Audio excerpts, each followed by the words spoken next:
সাভারের তুচ্ছ ঘটনাকে কেন্দ্র করে ড্যাফোডিল ইন্টারন্যাশনাল ইউনিভার্সিটি ও সিটি ইউনিভার্সিটির শিক্ষার্থীদের মধ্যে সংঘর্ষের ঘটনা ঘটেছে। রোববার দিবাগত রাতে সাভারের বিরুলিয়া ইউনিয়নের খাগান এলাকায় এই সংঘর্ষের ঘটনা ঘটে।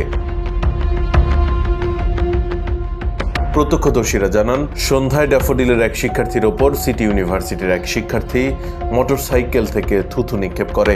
ঘটনাটি ঘটে ব্যাচেলর প্যারাডাইসের সামনেই। এ নিয়ে উভয় বিশ্ববিদ্যালয়ের শিক্ষার্থীদের মধ্যে তর্কাতর্কি শুরু হয়। পরে রাত 9টার দিকে সিটি ইউনিভার্সিটির প্রায় 40 থেকে 50 জন শিক্ষার্থী দেশীয় অস্ত্র ও ইটপাটকেল নিয়ে ড্যাফোডিল শিক্ষার্থীদের একটি বাসায় হামলা ও ভাঙচুর করেন। এ ঘটনার ভিডিও সামাজিক যোগাযোগ মাধ্যমে ছড়িয়ে পড়লে ড্যাফোডিল ইন্টারন্যাশনাল ইউনিভার্সিটির 1000-এরও বেশি শিক্ষার্থী ঘটনাস্থলে জড়ো হন।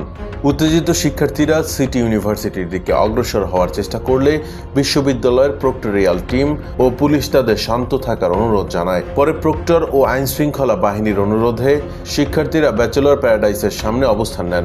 এদিকে সিটি ইউনিভার্সিটির হামলাকারী শিক্ষার্থীরা ছত্রভঙ্গ হয়ে পালিয়ে যান।